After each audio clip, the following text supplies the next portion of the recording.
So a short update from the situation in Denmark, and I will mainly talk about all the changes that have been since the pandemic. So since then, we have had an increased focus on drug shortage from many stakeholders, and some of the things that has happened during 2020 was that there were established a national forum with participants from hospital pharmacies, AMGROS, clinical pharmacologists, and the Danish Medicine Agency. And this forum was not the task force, but it was a forum where they were discussing all kinds of supply problems.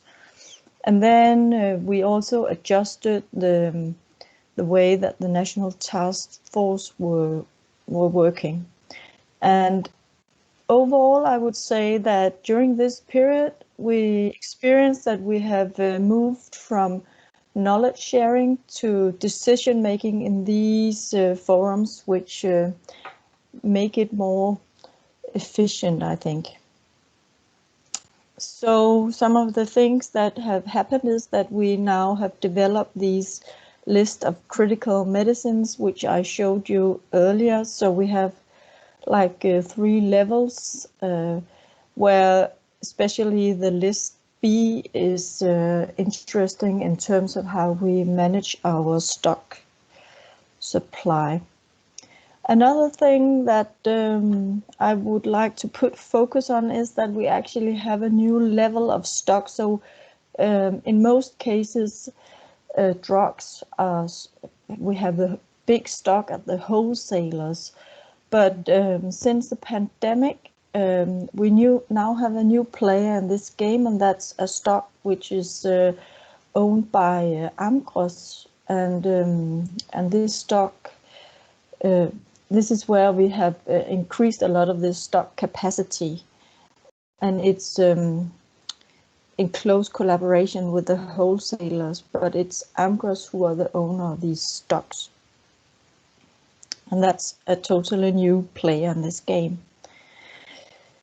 Another thing we have done during 2020 is that we have adjusted the production of extemporaneous drugs. So that would mean, for example, to secure the stock of APIs for specific drugs for a longer time, and make sure that the production capacity is there, and that has been also close collaboration between the authorities and the hospital pharmacies, who are the ones that produce these drugs. If we look at the numbers, we have seen, as many of you reports that, so earlier I showed you this figure from back in 2018, I think, and here we have the red and the green line. They were lying on top of each other, but since the pandemic, the lines have split, and we experience currently fewer shortages than we would normally see at this time.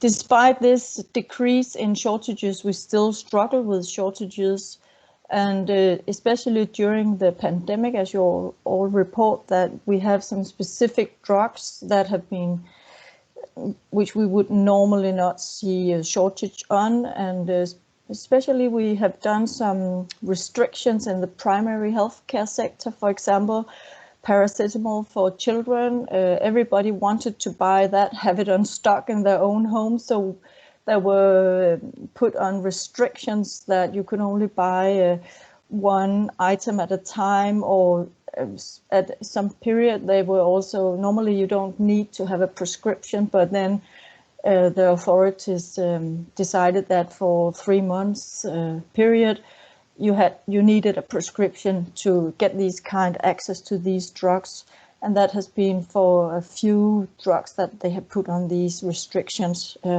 But they are all temporal, but that has been a way to adjust the access to these drugs. And just to final this small presentation, there are also some challenges related to the things that we have done.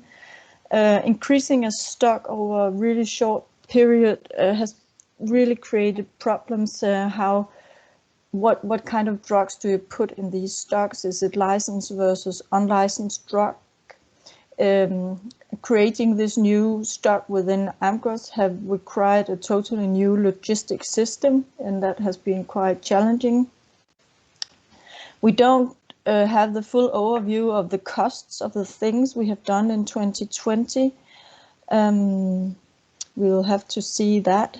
So far we have seen an increase in expenses, about 5% increase compared to 2019, but I don't think that's a full picture.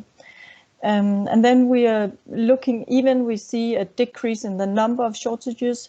We have this feeling at the hospital pharmacists that there may be an increase in the complexity of the drug shortages, and we are currently analyzing this, having a master student look into all details on drug shortages in 2020. So with this, I think that was a short update from Denmark.